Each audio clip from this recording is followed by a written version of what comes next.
mbadde somehow busy. Okay. Manyi kati opposition politics si mulimo. Tusaga nti olya ku politics. Okay. Wemmali bamugjeeko. Wemmali bamugjeeko. Wemmali ne Katikkiro we bamuguddeko. Bufalansa ye basumbu. Colonial power asigala ayina amaanyi ku nsi gye yafuga. Secondly, Bufalansa Bungereza nga talina wano. Ayina. Nga talina kyakolawo. Ayina. Naye yatambulira wamu n'Amerika. Bungereza.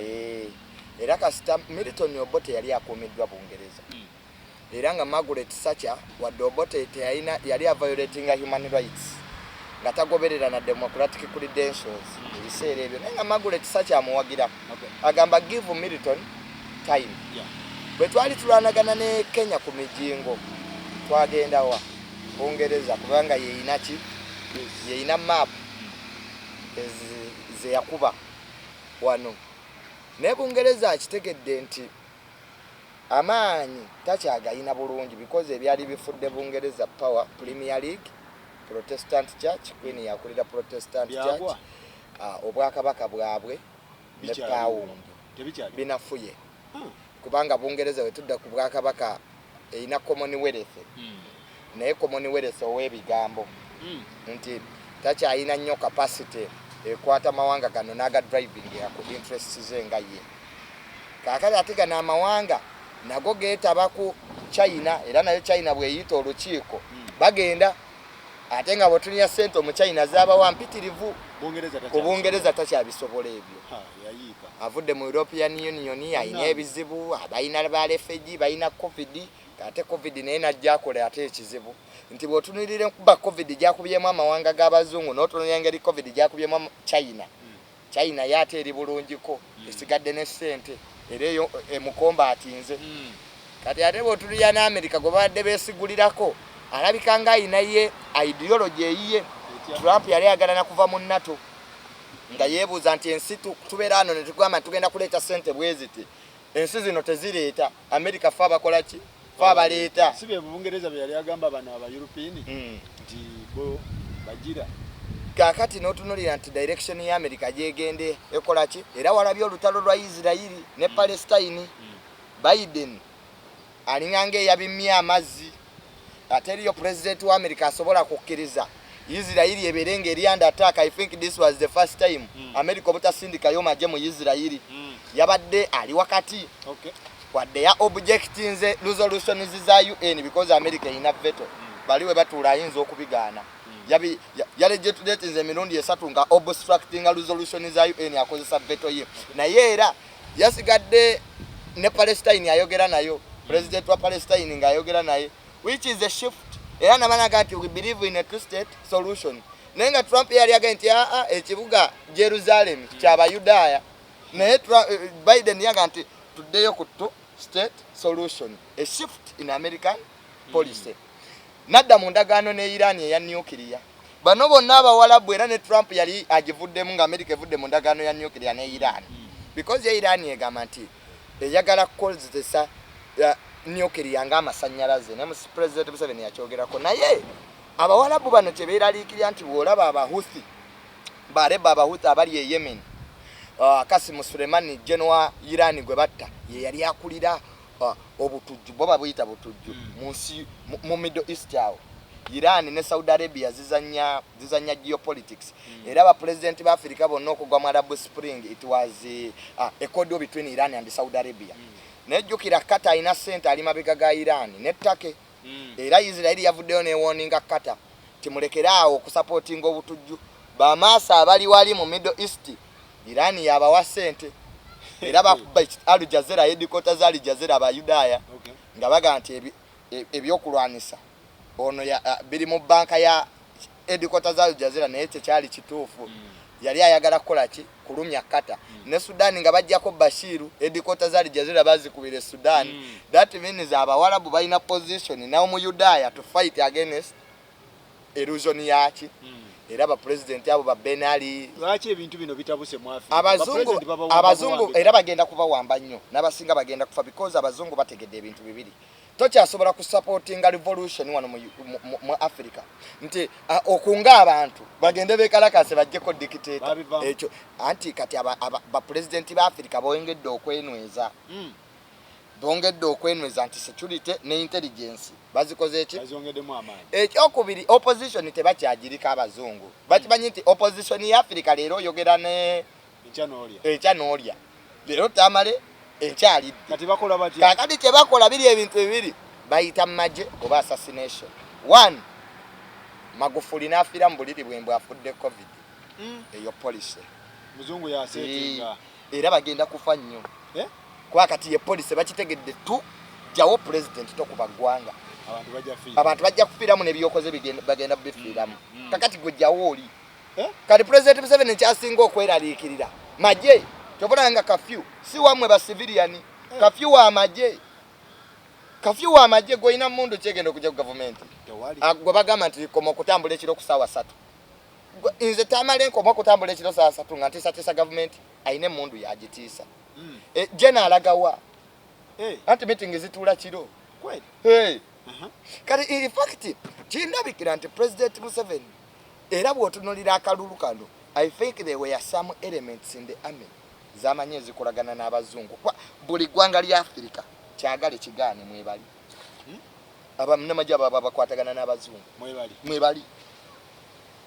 era bw'otunuulira Kayihura engeri gyali afiltratinze system kyazuukusa nnyo president Museveni neyeekyekinga yategeera nti basobola omwefiltratinga era ekyakola bubi nnyo Kayihura Kaweesi kufa teriyo president asobola kufuga ggwanga namba 3 mu poliisi n'afa bw'atyo n'osigala ng'olimu nga tomanyi batemu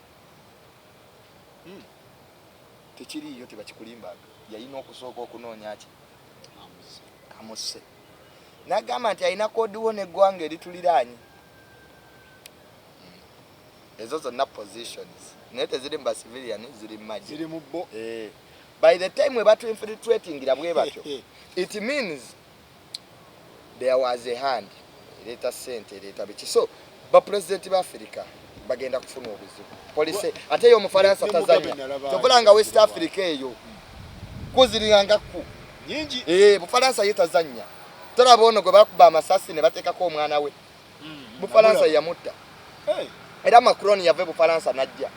ye yamutta France kasitotan eyo yotezanya ECOWAS ekya agamawanga ga West Africa katasasula sente mu banka ya Bufaransa. Laurent Gbagbo wa Ivory Coast yali yeremeza akamaje ga Bufaransa gamukimira mu banka ngali mwanda we ya net t-shirt. Abano bo America bo bagenda kulozire Bufaransa tazanya. Kubanga ayimiridde ku mawanga ga Africa lo materials amujja Kongo. Kati yo kyankadanya kyovulanga naga Kongo tesobola kuterera. Golozera ki president Museveni endagano ya mafuta yajiwadde Bufaransa. Eyeri ruthless. Lwaki yajiwadde Bufaransa? Na signing endagano ya mafuta nga 70% ya Bufaransa tazanya bulijjo. Yo ye mu ba super power tazanya. America agenda ampola. N'omungereza. Era mu kukuba Gaddafi Bufaransa yasoko situle ennyonyi. Sakozi owa Bufaransa. Ye yaga nti onagenda kutta abantu be. Bufaransa nemulaga talanta. Mujire. Bufaransa tezanya.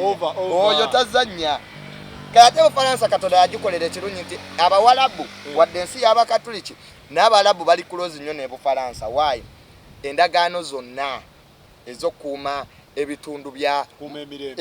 endagaano zonna ezokuuma ebitundu holy cities mu Yerusalemu ne Israeli ne Palestine obuyinza baali babulekedde Bufaransa. Era kyovora banga zi Lebanon zonna ziddukira Bufaransa. Ali nnyo close n'abawalabu than America. Ono we Bufaransa because of wasoma history colonial times. Bufaransa yali nsi y'amaanyi zitabiri bwebatayita majengo bakuwa obutwa naye tebakyayita mu opposition bamala otegera nti opposition teyina sente president agigula ne bamuwa ebyamaati nayo ne bakyusa ebintu kati waliwo abaawo ebyama by'abazungu mu kalulu kubanga waliwo olukwe lw'empulira nti omuntu omu opposition yalina okwekwekamu embassy ya America. I don't know how true it is. Adumire bagamba afudde ate ttaka lya America lirinnyako embassy ya America ogirinyako riba ttaka lya America. Era toyinza kuyingira nga tolina appointment kobe ng'oli general wa Uganda toyinza kuyingira American embassy nga tolina appointment ate ttaka lya America liri ttaka lya America mu Uganda oba wetaaga permission nenga eri mu nsi iyo. Era the only thing they can do is to summon the ambassador. you only summon. Era nawulidde omutulaga pulezidenti okuvuma abantu mu nsi okuvuma abazungu mu nsi yekikkirizibwa nga ani akulimba lwaki bambasada baba samoninga mbw alina kuvuma abazungu mu international community leero lwaki bambasada baba samoninga nti pulezidenti bye yayogedde biki omanyi nti owa Pakistani bamusamoninga abayudaaya ku bye yayogera ng'abyogera na mulwalabu mu nsi ye nga avvoola abayudaaya leero gwe genda ku Twitter leero President Museveni likagende ku Twitter abeeko kyayogera olaba ambasada waffe tebamusamoninga pulezidenti okuvutavu makasito oyogera ekigambo America ng'oli pulezidenti nga womaze abamerika babaagala okumanya oyogera ki era gwe tomanyi bana tebamanyi international the moment a president ne bw'abanga ali mu nsi ye n'atandika okwogera ku ggwanga eddala ayogere ku Rwanda byayogera wano e Rwanda tebikola byayogera ku Rwanda lwaki ali conscious lwaki His Excellency Kagame waba ayogera ku the country in the north lwaki tagimention balema okubategeera ensi eyo mambo kannagibeera mu nesi bategeera so president buli kintu kyayogera ku ggwanga eddala ayina okukaliculatinga because kyo kibeeza bambasada wano ayogera kyoweeyo nti kyatuvumye n'atukola bwati sankisoni ne ziruma so oba oliwa kasita obeera president n'oyogera ku ggwanga eddala ate kati abazungu baagala nnyo Africa because of COVID Africa bajja kukoma bagicolonizing nayo gye baanu myaka 10 ekyali kibatiisa zaali nsiri Africa ina climate ennungi Africa ina ettaka eddungi Bulaaya kati ka continent kati population yeeyongedde bana abateekawa kati buli omu azzeeyo ku nationalism amawanga g'abazungu gavudde mu bya European Union gali ku nationalism buli omu akuuma ggwanga lye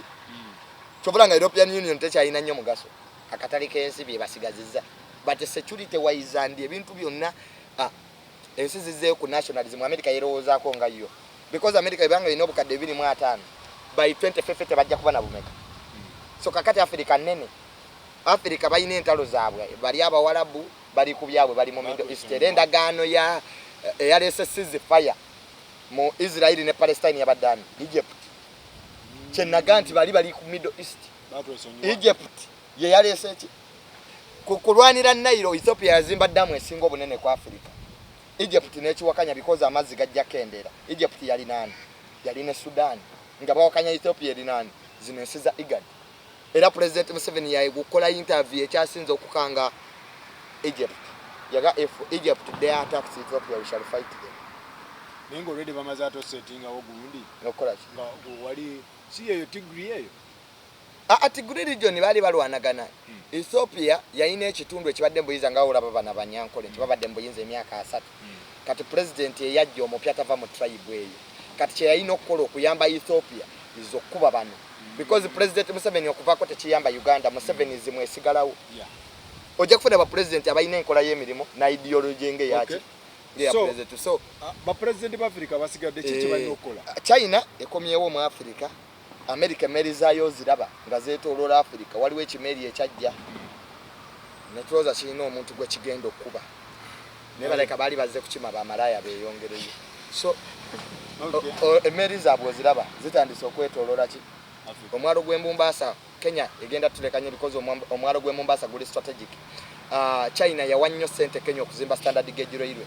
nate no America nawa Kenya endagaano okutwala ebintu byayo yajiwa endagaano ennungi ebintu bya Kenya bigenda mu America nga tebiriko nnyo musolo in fact abantu ne beewunya lwaki teyajiwa Nigeria the biggest economy mu Africa najiwa Kenya omwalo ogwo bagwagala ogwe Mombasa ekyo kitiisa Museveni era America eina military base eri full station gye Kenya SS special force unit ya Bungereza esinga amaanyi mu nsi yonna SS nzibu nnyo yetendeka amajega Kenya kati amajega ffe gavaayo Somalia aga Kenya geeyongera obukugu America eyongedde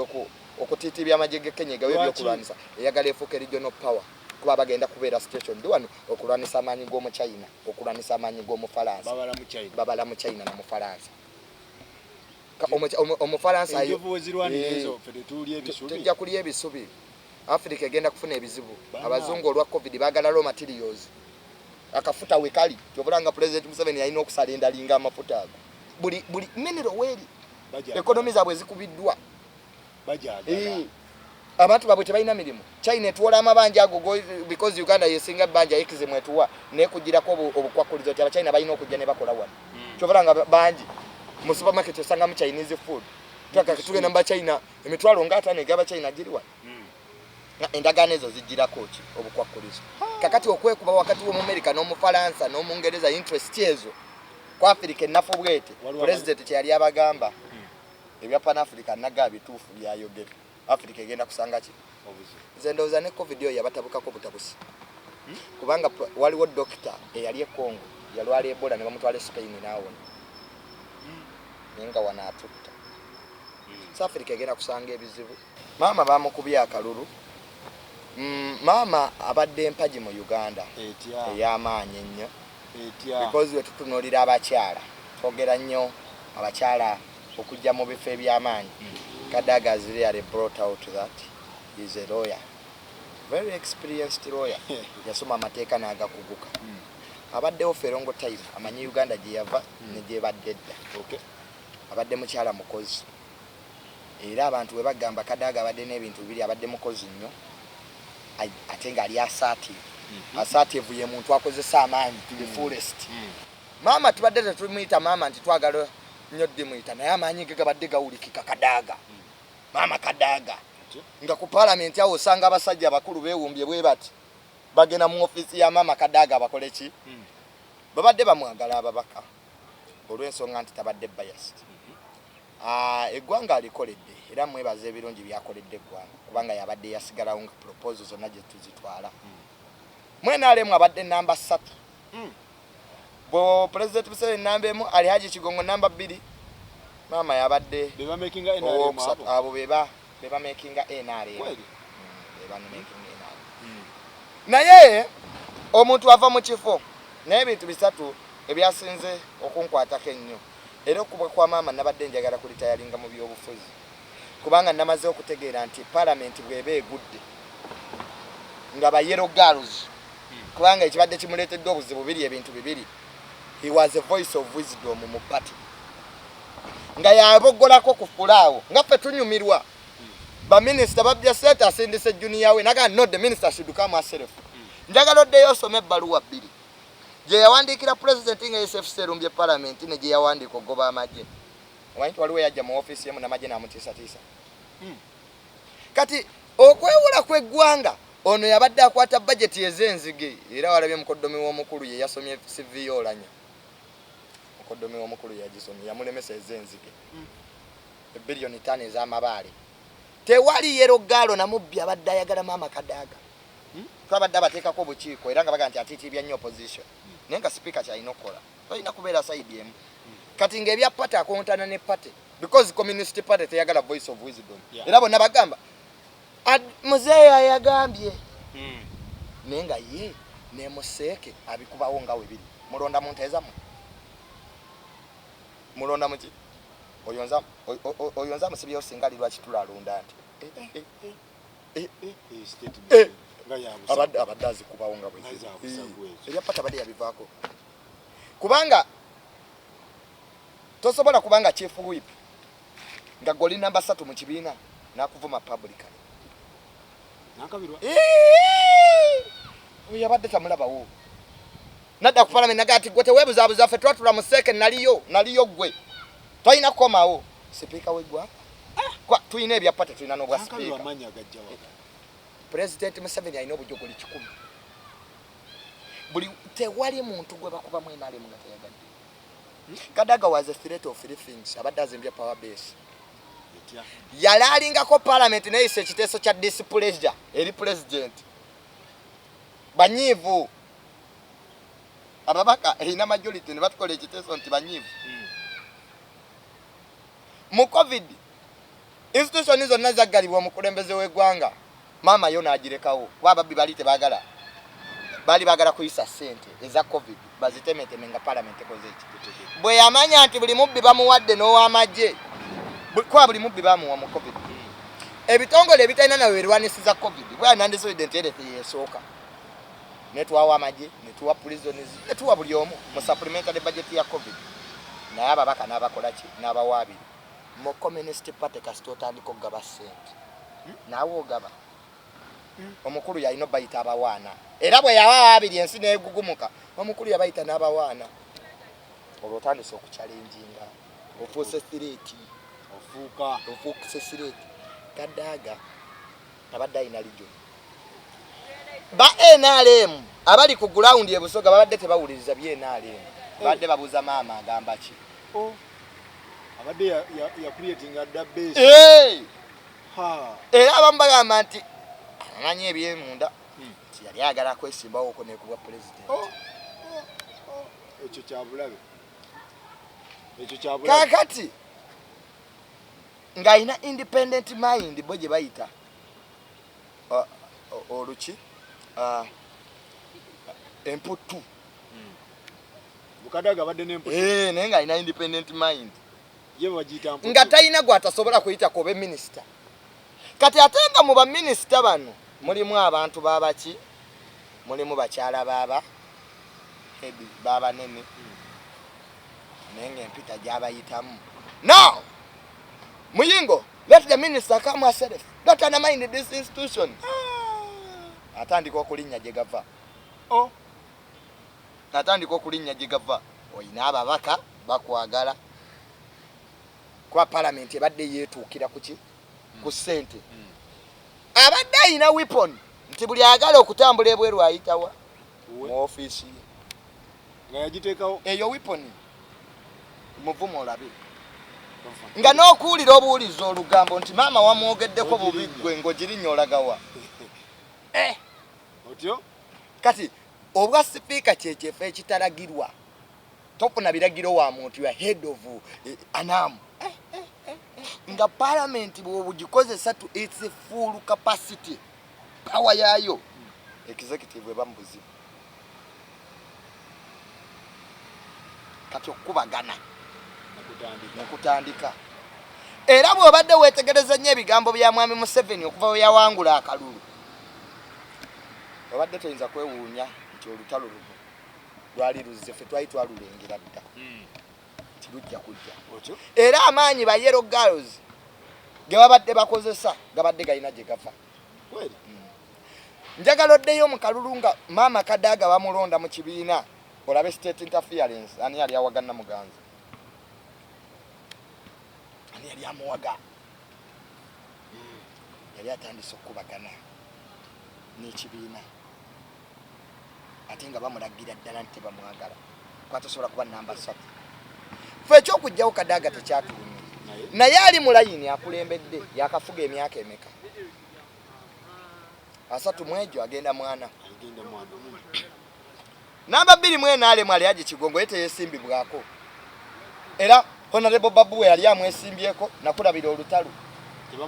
ye tebamwesimbako ugwani amwesimbako waleta sete meka mu lutalo oyo namba 2 lwaki namba 3 ye bamwesimbako why lwaki okwesimbako kutandikira ku namba 3 kutandikira Kadaga lwaki kutandikira Kadaga lwaki ebisanja n'okufuga ennyo bitandikira ku namba 3 nga namba emu yafuze emyaka emeka agenda mwana ali aje Kigongo tavanga kawo lwaki ono bano betwogerako beba making ibebe ze pira namba emu namba 2 ne namba 3 lifetime yes namba 2 na lifetime the moment we brought up a life presidency tetukyalina yardstick egamba nti oli talina kufuga bbanga buli omu afuge abasoga bafuge Kadaga okuvaawo ekyo si kizibu naye ayina ababadde bamulyako abantu be president Museveni tafuze gwanga lino yekka wabula alifuze n'abanyankole be which is okay it is okay very fine tetukiinaako buzibu lwaki ate bano obajjako ekyabo kubanga kati twava mu politics wa values twadda mu kweraba mu mmira naffe mwetuli wa regions nange mwendi abaganda mwetuli kwaffe twakkiriza mwatu wa vice president alinga omugugu ajgula bwaholo na naikondo yetamala googera but he has proved to be intelligent kwa system gyakolera mwagimanyi kasitozi bw'omumu naye nze mwagala omusajja kasitozi bawano ng'ojja kumalako ojja kufuna mirembe naye kasito otandika mulonda mu nte ezammwe nza musibiddewo okutankula bintu ebyo. Kakati ebibadde bizibu byabadde ayina abadde agala nnyo ab'opposition era ab'opposition bamulonze. Bamulonze tebakulimba bamulonze. Maama bamulonze. Bobi Wine byagenda mu kitundu kye yagamba ati awo atandika Bobi Wine agambe gwe bakomyewo. What are you cooking? Igwaina zeteze gwanga bweziti. Nene agadde nnyo abantu abateerabira birungi maama byabakoledde. Singa opposition teyamulonze nandi yewunyiza opposition ya Uganda. Omukyalo yababeereddewo. Olowooza Museveni okujja mu kalulu yatidde amaanyi ga Kadaga. President Museveni yalaze akalulu kano kabadde who versus who? Kabadde Museveni versus Kadaga. It was a future battle. Ne yazze mangu. Really? Era Kadaga yakoze statement, yakoze ekintu abakyala mu Uganda kye batakikola. Kwe kuyimirira n'ogamba Nkoyi. Banji ba yesa. Nkoyi. Naye yayimiridde n'akola ki? Ngamba Nkoyi. Nafuna obululu 10 meka? 197. 197. Yeah. Agenda mu bibiri oyo tasaaga. Versing Museveni. Aina state. President yaraganti seba sekutulo nasibye nkubira ababaka amasimu nga head of state yakuba nga batakufunya kubira mukazi we. Mutuyambe pate position yeno. President. Nenga bwamala okuvaako bwati aka message. Akobu kaddo busoba mu kyenda. Ekimotoka kyabadde mabega ga tent ekya sente nga balonda. Junior. Intimidation yabadde wali SFC yabadde buli wamu. Yasose n'ababaka okutuulawo akakuume. Bwe gwabadde azanyirako yabadde amutegeera. Kadaga inama. Ya Rabbi. Oyo yenaale mu zempajje 3. Abadde ne sente. Yabadde akamu nafuna obululu 197. Kadaga yakoze statement. Mama yakoze statement. Ku sente ne intimidation n'amasimu ono ge yakubye. Olina amulaga nsobola mwenale mutewali bamuwadde. No opposition ina ababaka mu parliament. Bali mu 10 bawere 10 gokufuna obululu 2 mu parliamentarians amanje kitegeza nga bakoina obululu obugenda mu 2 nga bakoina mu obwesiga gwe kulimu yeggwanga oyina ba mobilize 10 kitegeeza senga president yabadde wao babadde tibamukuba mukateba goloza lwaki batogena mu caucus ne bakikomya mu seke kwe nga seke project z'abantu goza baona libo kiwanda bayita olwa amanyi gaabwe zonna boligola baba baleta kuseke kuba Kadaga kubanga lwaki tabagenze mu caucus yenale naganti kati ababaka balonde kuba bine bitu sibya seke bya babaka abagitulamu ne batya ne baka kagwe kwewo obudde okumanya enale mu ngezi balonde nchake kalu tebayinza muwa budde tebakuwa budde tebasobola era bwe yava mu state house nasibirawo nalangiranga independent nemanya nti mu Uganda wetubadde tulina omukazi engwanguli mama simwangu mulwanyi abadde gwengo ina ba mobilizer 197 district constituency makers zababaka ati mu bibala bachipula ninge Kadaga had 197 constituencies aba mobilivingira munga avuganya president Museveni era buli yalonze Kadaga intelligence kati yemumanyi obupapula bwabaddeko maka buli yalonze Kadaga bamumanyi kati oba wenale president Museveni atenya olutalo lw'omunda kitegeeza Kadaga ono abakujja kuba president babadde bajja muwulire yabadde soba Kadaga abantu babadde basatu Faruku abalina favor mu Uganda muno Kadaga Bobi Wine ne president Museveni olaba president Museveni olaba president Museveni asala kaluma olaba president Kadaga asala kaluma katika nkubulire Central ina abalonzi bameka ne Eastern nga twaze mu kalulu akali fair akaddala akatali ka selection nga election yaddala tewaliyo mu byafaayo bya Uganda nsomye ebyobufuzi bya Uganda teriyo president atafuna buzibu nga Central ne Eastern ezekyanze Museveni alina kuleeta maji ebitebe byonna biri wano government bagiwambira lukunjiri oba bagiwambira ggulu government bagiwambira mu Central na Eastern abasoge miliyoni ne bamala basala buligi bwe bati ne beeyiwa mu kibuga ne beegatta ku baganda miliyoni 5 ekiwulira olaba okwekalakasa kuno kw'abantu 100 tozanya na kuzanya Museveni ebyabi tozanya Museveni atya Central era kusemwogerere ne Bobi Wine kwakoka semwogerere temwakalaba ko kali mu violent y'amaanyi nnyo era Dr. Semwogerere nga akaluka wedde yateekawo komiti ey'okunoonya abantu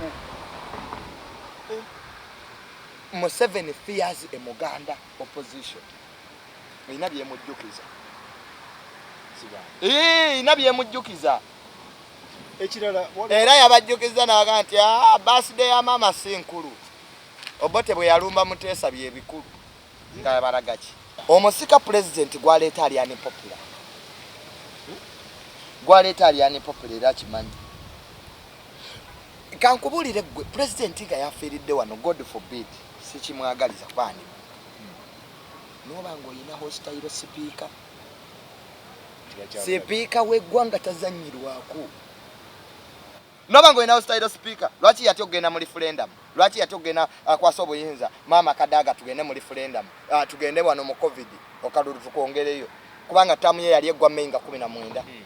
tamu ya president weggwako ese referendum tebajongerayo alina okugenda mu referendum amaanyi gaddirani sipiika yakwata emyezi 6 ate tebamuwa bbanga biwabuleetera mu myezi egyo 6 ayinza okusiba ababbi nankabirwa abadde asigala bayerogalesa badde basigala kakati bano abadde wa bulabe mu kibalo abadde wa bulabe nnyo mu kibalo akabaliko okutula bakimanyi nti okulondako bwa president okuyinza okuddako mu Uganda mu myaka egiddako kuyinza okuba mu parliamentary democracy si bipya ne Ethiopia parliamentary democracy si bipya abambaka bayinza okubalondera president akalune kava mu bawalala era America ina electoral college abamanye eggwanga gye lidda abakazi bakatandika okulonda edda abakazi mu America bali tebalonda nga balonda bakasajja balungi kati president ayagala kola electoral college yababaka abangi abakola ki nti bwe tudda mu kalulu ka electoral college west eno kubanga ina upper hand osanga omubaka nga ina constituency kekananga Makerere gwe mubaka kyawangula n'obululu 10 constituency wangula n'obululu 10 nawe no ba member parliament nga wano muwakiso ono mwana Sami Malende ayine emitwalo 8 can you imagine wakiso eva kuno mpaka eriyo tebagikutulamu kasita bo batuula ku mafaamu gaabwe nino buli abushere simanya buli awo kubawa milimo na kusetinga future kwa kati emyaka gino ja president Museveni ejiddako ja sakisesa Museveni ozaita yagala kulaka ku musikawe enaye ayagala era yagambye nti FDC ne dipti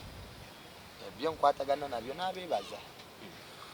okumuwanga engambo kati gwe ngoga Bobi Wine wakite yawagidde Ssemujju tugende ku Ssemujju kugana okudda mu mugongo gwa Ssemujju wayasiga ababaka bonna balonze Kadaga ye yafunye obulu 15 nga ne patete muwagidde nze tamale bwe nnyenda mu kalulu k'ekika nefuna akaluka mukama mange sikiddamu ekika nkivamu ate batibanjagala Ssemujju bakulaze nti goli mafi abamuwasete tubamanyi okukyankalanya obululu bwa maama Kadaga mu opposition mu parliament mulimu ebintu bibiri NRM yesinga ababaka ba independence ne baddako nopo neddako kati FDC gwa atalimu aba abasatu abasooka ojjotya goza zinenta tulwana za busungu batulwana za magezi train we bagenda kutomera otekayo emikono neyimirira fere tulwana ntalo za busungu FDC yaine emyaka emeka mu opposition baine emyaka egisoba mu 2 bakola watch byagala okola kati abikola kati mpadana na nnugu Ssemujju accept there is a new leadership in opposition. You are not the biggest opposition party. Nebo tebamanyirwa kufugibwako. Besigye yabimuteekamu ebyo. Abamaje badde tebagala maama. Tebasoze ettaka ly'embuya. Besigye atajjiramu. Anti ono Ssemujju Besigye kyekifaananyi ekyemabega. Oza abikola yekka. Pate ye bwetamuwagirira. FDC ina abaka baso nofuna 15 mbivaamu. Bakulaze nti gwe tokyalina mpeki. Soko nenye yiyo. Obe yo ye yagambye bano butakulonda. So tetwagala bantu kutusiriwaza aba basajja ate Museveni n'abakuba embyoko eyo FDC kwatagana nayo bayo omukuba kwatagana nabo oba Ssemujju y'omu ku bakwatagana President Museveni kuba gwe kyotamanya abasajja bano nnugu Bobi Wine bamwulirako buwuliza ennugu nawandiika ebbaluwa Ssemujju yagiwandiikako talina gye yawandiika Humble yourself Swale humble pie jangu emagero omulabe yaliwo waliwo ekintu kyokkiriza nti omukazi bamukututteko Faruku FDC yayina emyaka egisoba mu 2 okola byekola balina ba leader of opposition nga buli kimu kyonna mu Uganda bakiyina basobola okikola kati gwe Ssemujju akalulu okayingiramu otya nga tolina numbers nga toli nga tewaweereddwa ssente Ssemujju project yabadde gondi mukubye n'afuna n'obululuzi zero Ssemujju project akalulu akalimu bali baveeko betto babetta yagamba opposition bali tebayina budde abanoopo yabawe ebbaluwa mu mubbi tukwasaganye ekintu opposition ebeerewamu tayina bbaluwa yaleeta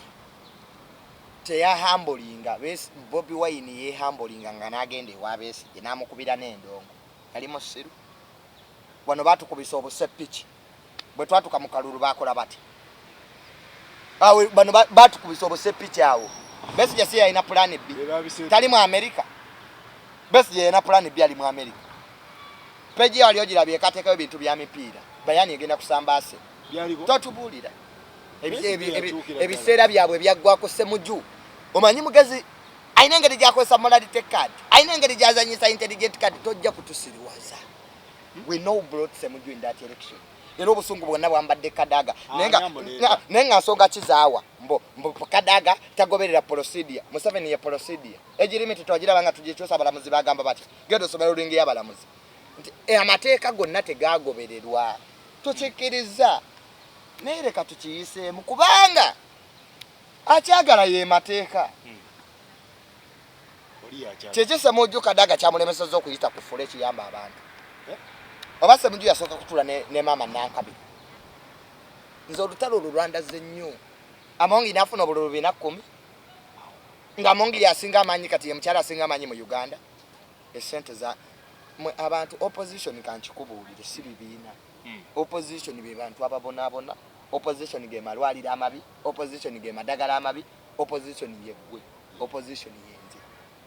beriti mubaveeko gondi ono Ssemujju yazze kutabula kalulu yazze kutabula kalulu banno bali eno gwasinga bonna okutegeera ababaka 197 gwolina 15 nosimba layini nga godde eno nga banno badde nani ab'omusiru yonna opposition nsiru okuboza eno banno bakuba bazze eno kyabasewungu bonna tebategeera baluta maguzi bonna tebategeera Ssemujju yategeera is a desperate man just balina jealousy ku Bobi Wine bwe tebagala kolagana naye tetujja kolagana naye Humble yourself tokyalina buwagizi ate singa teyateekamu ssente ekira naye yandigudde yali ajja kuyita wooyo akoledde ki ekitundu kye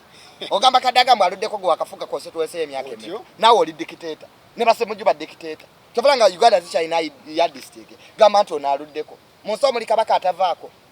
kabaka naye tavaako wanani avaako ne president tavaako ne speaker talina kuvaako ne bamemba ba parliament nabo tebavaako ate batuvuganga mu politics byabwe nga balowooza tetubitegeera kati abaana betegeerera politics bulungi nnyo Ssemujju wano baatukuba abaana ba Nuupu babadde mukomera bakozeewo ki nugu nze Besigye bwe yagamba nti bwe kitava Kasangati yali jjinja nandi musanyufu nnyo kubanga waliyo Besigye abalala Bobi Wine atudde wali baba we kitava Kasangati kijja kuva Magere kibuzo omusajja nno azze ku tebo na mukuba obuseppiki tukubya obuseppiki Bobi Wine agenze yekalakasiza bavaayo lwaki opposition bagiza ku toko show zaabwe nga wano ku ground 0 ku ground tedi naye ku toko show abasibiddwa tebali ku toko show balungi nnyo ne mukuzika tebalabika bawoza opposition ani gosiriwaza who is fooling who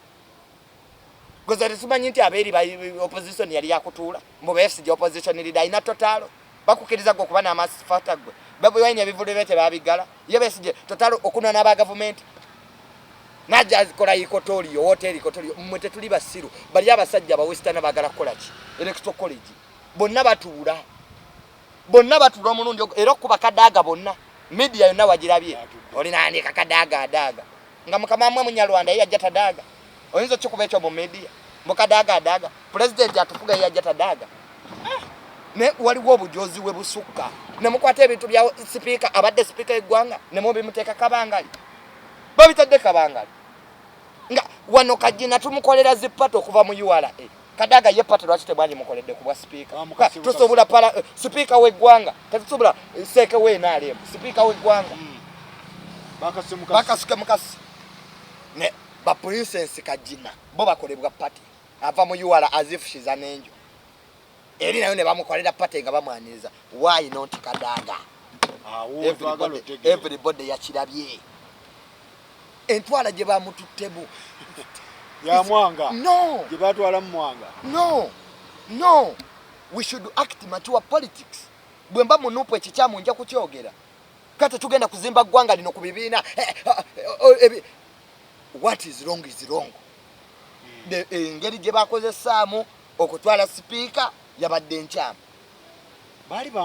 bali bamuko anti abadde akwatagana nnyo n'ebana ab'opposition Kadaga akolere ki Bobi Wine n'abanga atudde mu church minister n'afuluma ebweru muyetagala kulya ebyo bikolebwa oyinza olaba president abeerawo abantu ne bawulira byayogere sibwa kuba tibagala obbiwa you minister at that level ofulumye church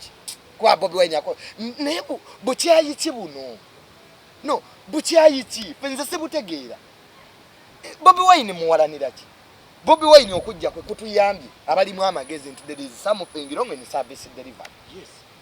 waliwo bitatambula bulungi Bobi Wine omuwalanira ki Ssemujju Bobi Wine obutagenda wa Bobi Wine ofiirwa ki yandinga nti nagendayo netwogera tebalinnyayo bali ku toko show we bamuwa ssente boolanya alina aboolanya Ssemujju alina eboolanya alina eyo group Ssemujju yali adda balina olanya bano abasajja opposition bagivaamu second of all abate bakyabalabawo kati bayine fitina kwono ono omupya tebagala kusalendalinga tebagala kukkiriza nti a new man has come on a block with new ideas tumwegatteko Museveni nabo yakubye FDC Museveni yamaze olutalo FDC akolagana nayo President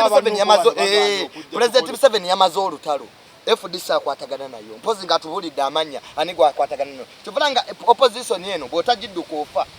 Museveni ayinza obutakutta bana opposition ne bakutta tobanyi who is who ani yani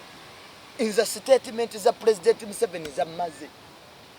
aba FDC nkwatagana nabo DP eyoyo ne UPC ne bana abanopu bakyebuzabuza mujje tukole yabadda kitegeze FDC yatuvaamu abantu bakubadde ebituli mu FDC abantu bafiiriddwa abaana mu situlago bali opposition bagiryamu dda ssente bali ne Museveni atutte bali ne Museveni atutte era Bobi Wine ali mu kiseera kizibu kwa kati Kadaga waba akubiddwa lijoni yonna ani asigaddewo Ssemujju ekisinga omuso nogo butakiriza bade waliwo wokkiriza naye abannabyabufuzi ennugu ebajjudde Bobi Wine ebyo byayina femu gyayina balaba balina okuba nayo naye nga Ssemujju babedde ne besigye emyaka ago ng'enseba buli kye bakola buli kye babirivinga bo bafunye sente meka mu sitwa gaabwe era emyaka 2 ono ye akajja just emyaka 3 gwe bawalana ye nga babaddewo emyaka 2 weba buyambi bw'abazungu besigye omugagga ennyo ennyumba yeetudde ku yeeka mmeka talina totaalo efaamu ye yeerukunjiri eri ku yeeka mmeka gwe Ssemujju tebatusiriwaza opposition entuufu yamanyikiddwa ejjo gwe tuvuganya ye yamaze olutalo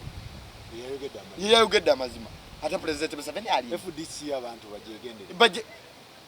nze n'omubaka we FDC kati okujja wano nsooka mubuuza wange sooka ombulira oliwa gwakwatagana n'omusajja ekiro oba omusajja yabagulaagula ffe tuli eno tufa goli mwavu nze nnina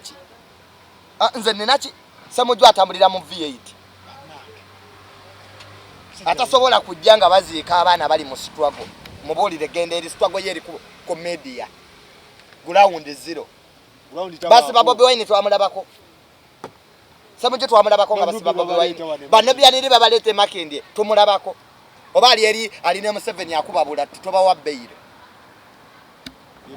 aba abasajja babi era okubeera mu opposition ya Uganda obeerako mu government kubanga government omanya bano bakolera party no opposition ya Uganda tomanyi wizibu Samuchu kye kimulwanyisa Kadaga yamukola ki abamaje abamu babadde bayina olutalo kwani era Besigye mu namaje kakati ono Ssemujju olutalo lwonna lumubadde Kadaga naye nga talina lizoni buli avuma Kadaga talina lizoni gyakuwa bw'ayogera ku longevity nti Kadaga aluddewo yas kulembeddera yini era tebalina kyebagati Kadaga yabba kino tebakina bamukubira ku yabadde asigaddewo ng'alejuleti nga voice of wisdom yakoma ku bannakabirwa yaga we want to please baagala kussa baagala kweta ye reason ye kussa abadde abatadde ku bunkenke ne kati baagala kussa kyekimukubya ate kikyekira Kadaga ye yakomandinga SFC oyinza okukyogera ekyo kuba mu Uganda emiliyoni 10 nsiru emiliyoni 10 tezimanyi kiddako 5 zabivaamu 5 ze zikyali mu struggle ku miliyoni 2 ze zimanyi ebigenda maaso n'emitwalo 7 babbi bali ya sente be basemu mu Uganda emiliyoni 10 nsiru zo nsiru ziraba Kadaga bamutwale gondi bamutwale 10 ezo 10 zo nsiru kati emiliyoni endala tezimanyi kiddako zezibuza plani biziri 10 zote zimanyi kiddako jirya emiliyoni endala 10 ze ziri mu struggle abo bo be balumirira struggle be batufu 5 zabivaamu zawanika fe tuli mu buwambe batuwamba tulye 2 ze zimanyi ebigenda maaso kyeba negundi ba politician ba MOP bani naye kweze emitwalo 7 bo banonye ba sente kugambye motoka ya sente nza Amongi bwe yafunye obululu 410 nga ye speaker ati Amongi ye speaker olanya naye bamule olanya yali tabyagala naye group eri yagala okuyimiriate nga Kadaga nti ojja kuwanika omukono mu parliament akulonde omanyi gwe kyekitegeeza gwe parliament gyobadde okuliranga otula baka bencha nawe wakuchekinga ku parliament ekyo kyebagalira ddala singa abadde weewaabwe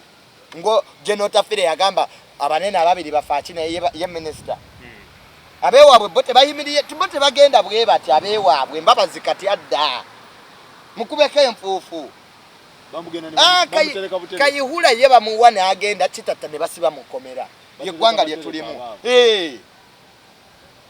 Kadaga ajja kusimba layini Kadaga ajja genda mu parliament bamuchekinge kyebayagala nenga yensi mwagigula wa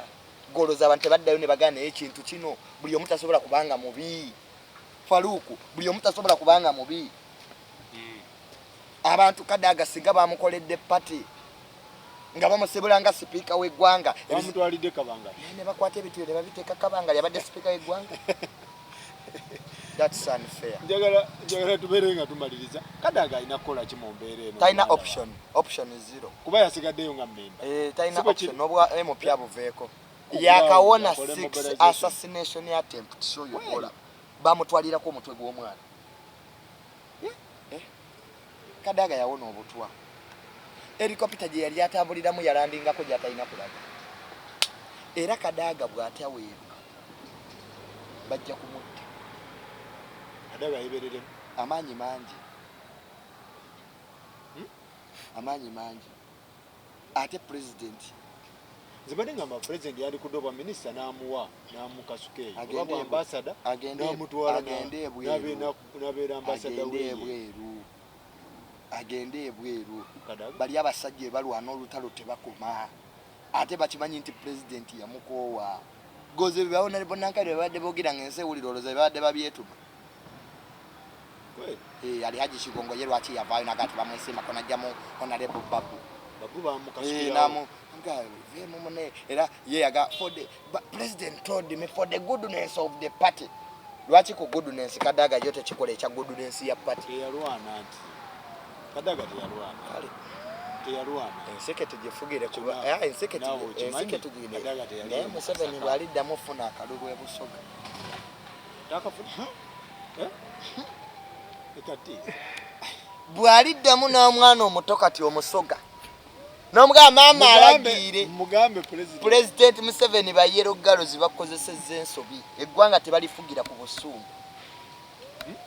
naye bakwata ebivubuka ebyo ne bigendayo ne bitandika omulimba Kadaga mubi gundi ye mulungi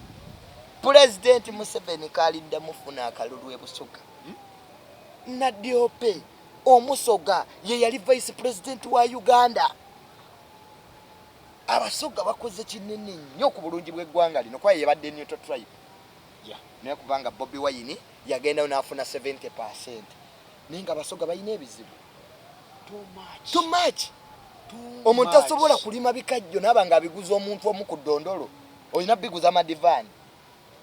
enfunza ne ziruma abasoga ng'eddagala lya president erigula eryente ennyanja bagisalamu dda poloti ennyanja bagisalamu poloti Lake Victoria bagisalamu poloti gali amazzi gagundi gano gagundi kati bwogamba wotyo nti obusoga taliddamu mu Eastern taliddamu funa ne Central yiyo nayo mpuli ndabanga olwagenda kyekiddako agenda ne bona consolidating power n'ogula buli omu bano abadda ku mativi ne bamugamba byayagala okuwuli ze president ndi muzukulu esobola kumulinda era ne bwe musanga okujjawo Kadaga yabadde ensobi waliwo abantu betulekawo nga babeera mu gavumenti just nga kifaananyi kulaga bantu nti ono bitambula owammwe mwali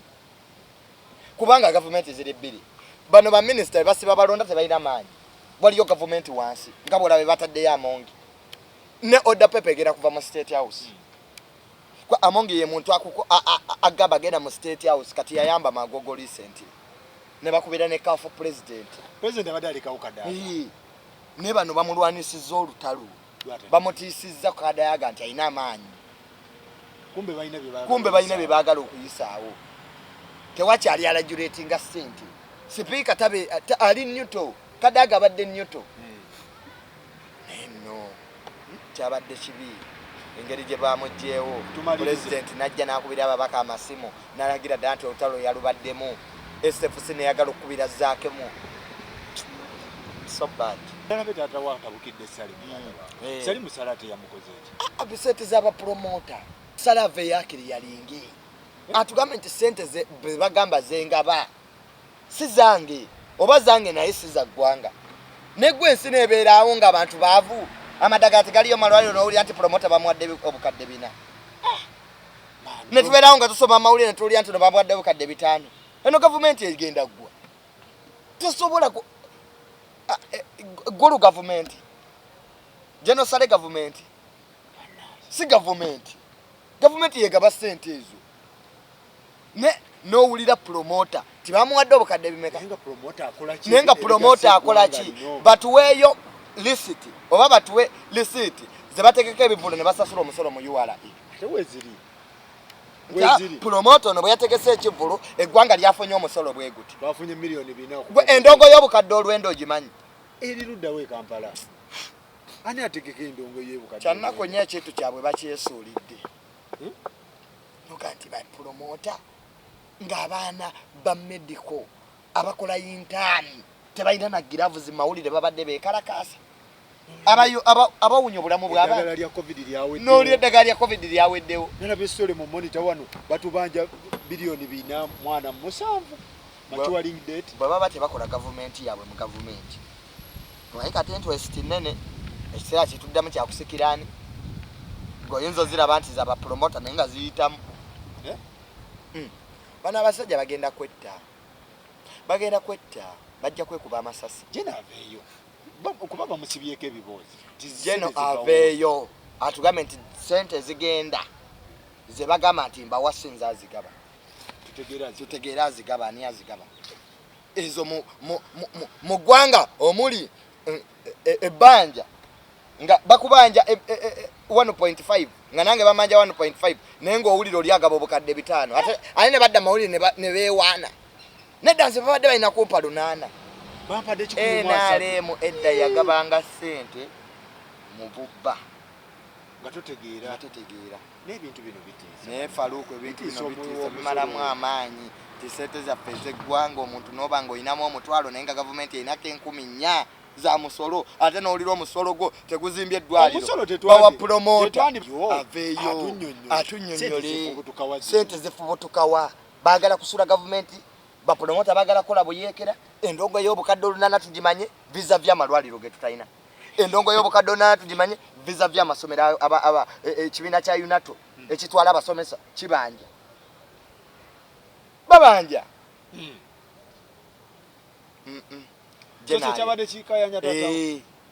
omanyi bo batyo bagambako yamugambyeko ebituufu oba bamutta yamugambyeko ebituufu nomugati bandi y'amagye inaki abamagye bo bayinaki abasoma amawulire abamagye abasula ebweru bo bakeera kumaja kusoma amawulire balaba promota bamuwadde obukadde 4 nabalabye wali goli emakinde maani kugoni ku barracks abamagye babaana baabwe bonna basoma bo bayina amayumba abasula nga bakuma gavumenti abasula mu nfuufu ebintu ebimu biswaza nga bajje yakolaki ye yagula emizinga mu lutalo yafunye bukadde 13 naye tezimala taata wa bajjo yafiirwani mu lutalo bamutubuulire taata wa bajjo yafiirwani mu lutalo ketimbu 8 that is too much it is too much abantu bakoye abantu bavu abantu bakoledde nnyo president Museveni nete bana bawadde 10 neno owulira 5 nedda General Salave atubuulire General tukusaba mu buwombeefu obw'ekitalo vaayo tubuulire sente zino ani azigaba eziri abunomo obaza tezigira abayeekera obaza kutandika butujju tukimanye naye tosobola kusoma mawulire buli lunaku ate tebakkuta buli bapromota batusibako akanyaga tubali ababadde bagenda oyimbira paapa ensi yonna yakubuka covid omukazi ali mu katale atonda ennyenya yakola atya tourism esinga okutuleetera ssente ogiwadde mmeka tourism industry agriculture backbone ya Uganda tetuna na byuma bya irrigation president agenda kubawa bucupa n'abukubamu amazzi nagamukwata obucupa mbuteekewa ono agaba ssente simanya bilioni 5 simanya milioni mmeka bebamanyi General aveeyo atubuulire ssente zino zo zaaki zigenda kukola ki endongo y'obukadde 9 kale leka tuleme genda mu ndongo